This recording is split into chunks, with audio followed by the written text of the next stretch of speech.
ఏంటి? నిదానంగా లోపలికి వెళ్ళి అమ్మా పిన్ని ఉన్నారేమో చూసిరా. అబ్బో, నన్ను ఇరికిద్దామనే నీ ట్రిక్కులన్నీ నాకు తెలుసులే. ఎప్పుడు చూసినా నేనే దొరుకుతాను.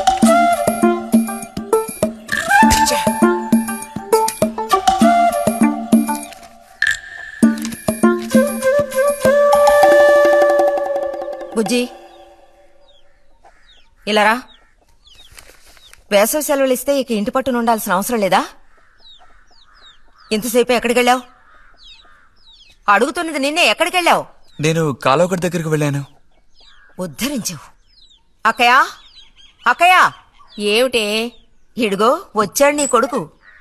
ఓహో, ఇప్పటికి తీరికైందా? తమరు దిగబడ్డారు సరే, మావేదవేడి?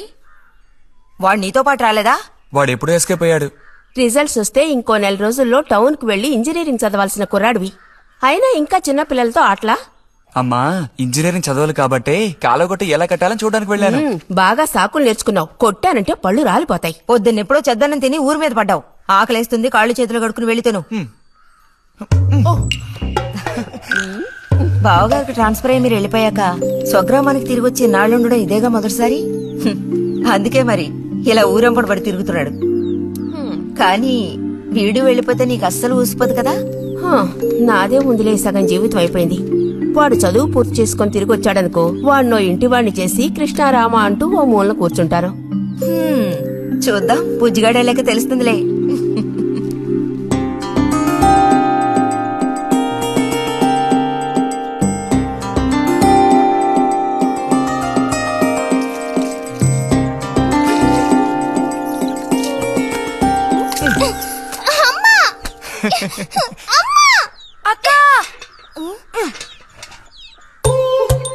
దెబ్బకు దెబ్బ ఏమంటావ్?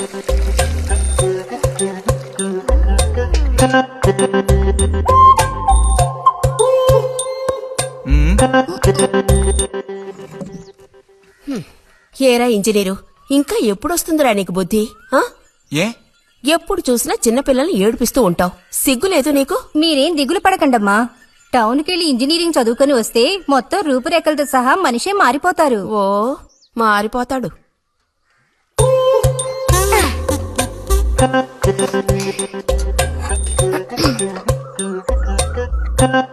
పచ్చలేదా?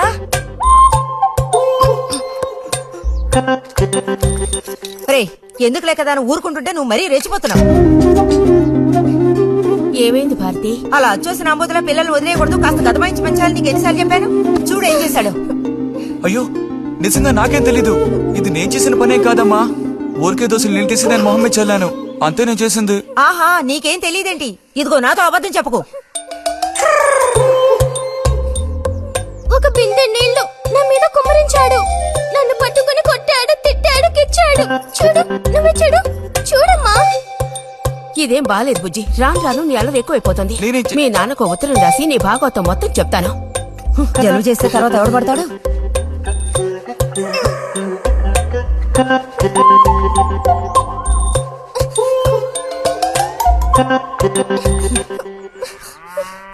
రా.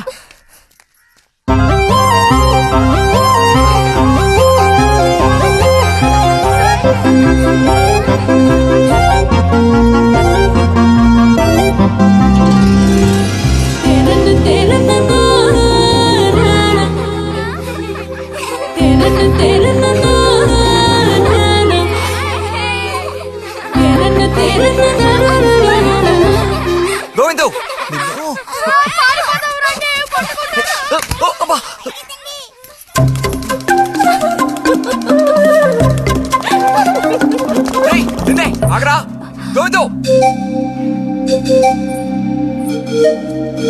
గోవిందు, ఆగరా, ఆగమంటున్నానా? గోవిందు,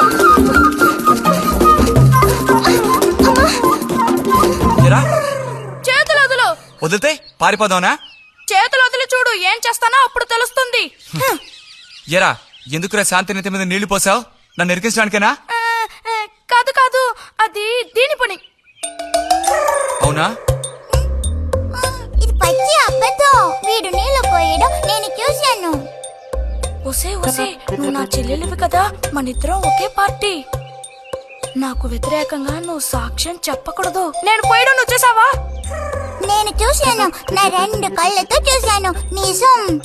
ఎరా నిన్ను సరే సరే, నువ్వేం చేసుకుంటావో చేసుకో. తర్వాత నీ సంగతి చూసుకుంటానులే.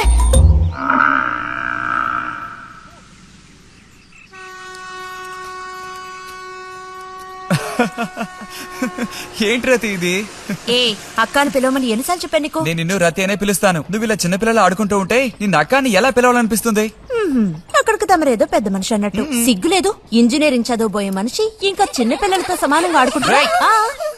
నువ్వు మగాడివైతే ఒక బుడుగుద్దు చూపించు, నేను దేనికైనా ఓడిపోతాను. ఓ, అదోని పెద్ద కష్టమా?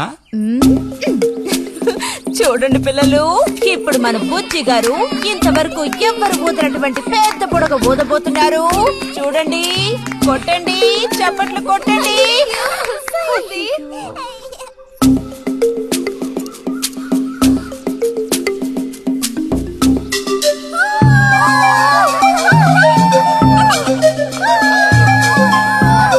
హలో, ఈ మాత్రానికే పగలబడిన అవ్వకర్లేదు. అయితే ఓడిపోయిన వాళ్ళని చూసేం చేయాలి? ఎవరన్నా ఓడిపోయానని సరిగ్గా గంట సేపు ప్రాక్టీస్ చేస్తే బలూన్ కన్నా పెద్ద బుడుగు వచ్చేట్టు నేనే ఊ చూపిస్తాను. అబ్బబ్బో, మాటలు కోటలు దాటుతున్నాయి. బలూన్ కంటే పెద్దదంట. ఎందుకు బుజ్జి అనవసరంగా కోతలకు వస్తున్నావు? ఏయ్, పోండి, పోండి, పోండి. రతి రతి ఆగాగాగా, మనం వెళ్ళి చిలక గుళ్ళు పొదిగిందేమో చూద్దామా? వద్దు బుజ్జి, ఊరికే రోజు వెళ్ళి అలా తాకి చూస్తావు, పొదగవు. అవే పొద్దుతాయిలే, రా. అబ్బా రా.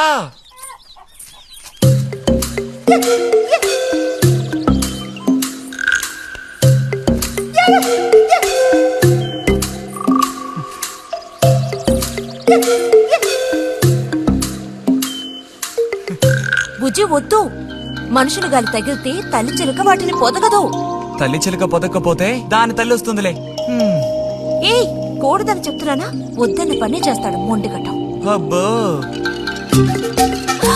అయ్యో ఎర్రచీమలు!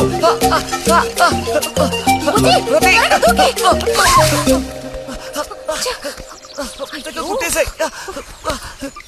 చూసావా, అందుకే పెద్దవాళ్ళు చెప్పింది వినాలి అంటారు. మాట విన్నావా? తప్పు బుజ్జి, ఆ గూడు జోలికి వెళ్ళొద్దు అని చిలక చెప్పినట్టు చెప్పాను. ఇప్పుడేమైంది? కుట్టాయా? నస పెట్టుకో. అబ్బబ్బా, ఒళ్ళంతా కుట్టేసే పట్టుకుని పొండు అవతలకి. అన్నట్టు రిజల్ట్ ఇప్పుడు వస్తుంది. వచ్చే టైం అయింది. నువ్వు ఇంజనీర్ అయ్యేదెప్పుడు, ఈ ఊరు వచ్చేదెప్పుడు, ఓ పెద్ద వంతెన కడితే మేము దాని మీద నడిచేదెప్పుడు? ఆలోచించి చెప్తానులే.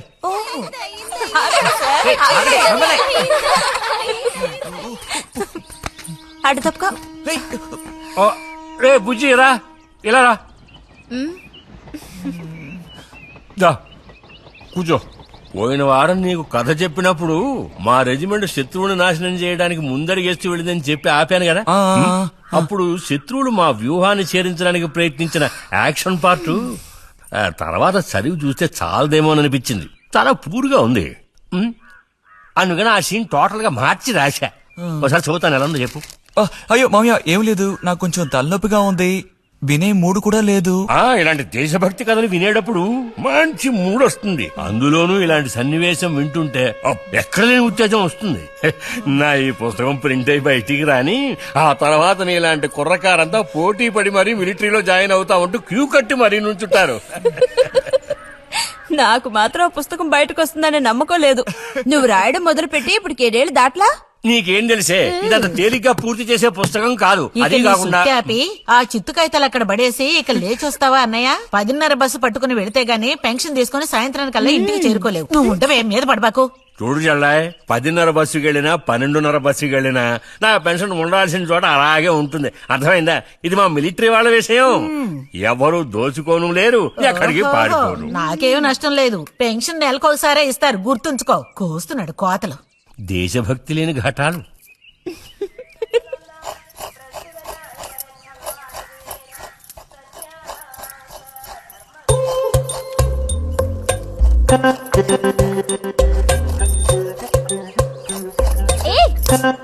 అమ్మా, వీడిని చూడమ్మా. అంబుజం ఏంట్రా మేస్తున్నావా?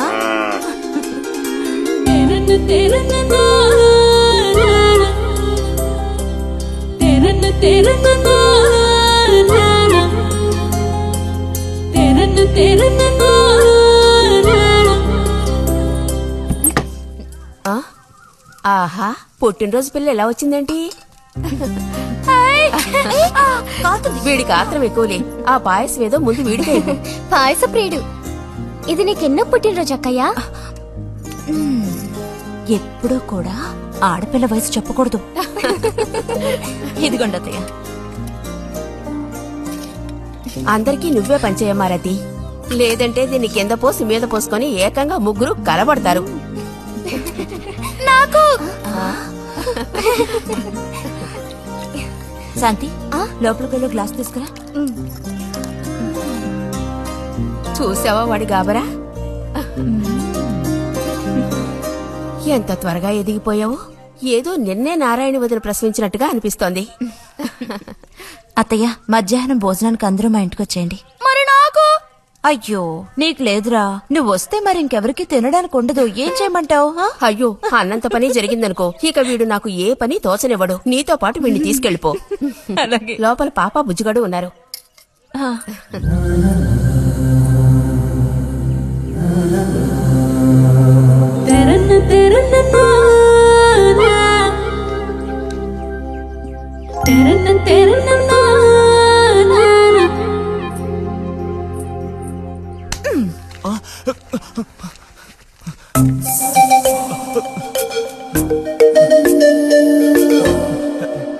బుజ్జి నోరుతారు.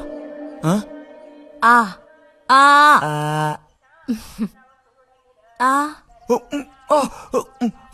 చాలు, చిరకాలం ఇట్టి పుట్టినరోజులు జరుపుకోవాలి. అంటే నేను త్వరగా ముసల్దాన్ని అయిపోవాలనా? ఎందుకు నీకు కుట్ర బుద్ధి?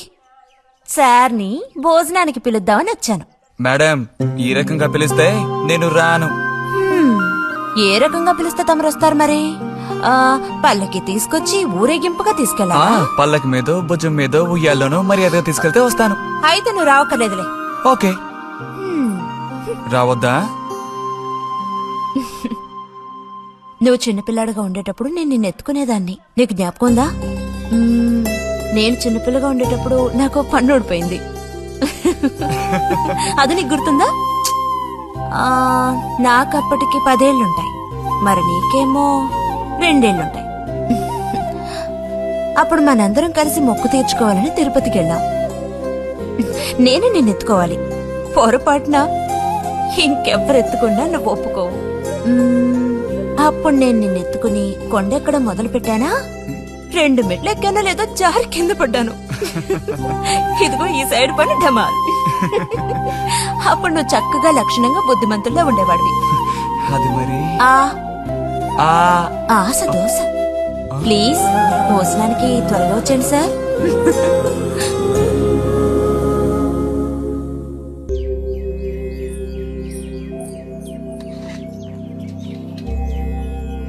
అన్నట్టు మన బుజ్జిగాడు రాలేదేమిటి?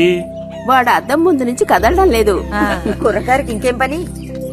అడుగో వచ్చాడు. అరే, అదేమిటో పిల్ల జమీందారులో వచ్చావు? అది వాళ్ళ నాన్నగారి జుబ్బా. బుజ్జిగారు, ఏంటి ఇక్కడ ఎవరైనా పిల్లనివ్వడానికి రెడీగా ఉన్నారనుకుని వచ్చారా?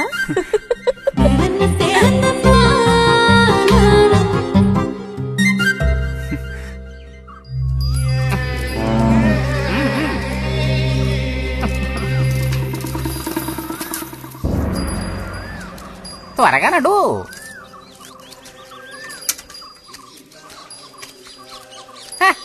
ఏం పిల్లోడా, నేను వచ్చిన దగ్గర నుంచి నీ గురించి అడుగుతూ ఉన్నాను. చాలా రోజులుగా దేశ సంచారంలో ఉన్నాను. అందులోనూ ఈ ఊరికి బొత్తిగా రాలేదు. కాకపోతే నువ్వొచ్చావన్న విషయం మాత్రం తెలుసు. అదెలా? యుక్తితో నేను ఆలోచిస్తాను. సంతలో మీ అమ్మగారిని కలిశాను. ధైర్యం చెప్పాను, మీ అబ్బాయి గొప్ప విజయం సాధిస్తాడు, వృద్ధిలోకి వస్తాడు అని. ఇదిగో మెచ్చుకుని 10 రూపాయలు ఇచ్చారు. పోతే నిన్నొకసారి చూసిపోదామని వచ్చాను. నీ చిన్నతనంలో నన్ను ఒక బూచాన్ని చేసి మీ అమ్మ నిన్ను భయపెట్టేది. ఆ భయం ఎప్పటికీ ఉందా? భయమా? తొక్కేం కాదు. సరే గాని నేను అడిగే ప్రశ్నకి కరెక్ట్ గా సమాధానం చెప్పు. ఇప్పుడు నా మనసులో ఏం ఆలోచన మెదులుతోంది? వింతైన కోరికలేవో నీ మనసులోకి చొరబడుతున్నాయి. ఆ అనుభూతి నీకు కలిగిందటో?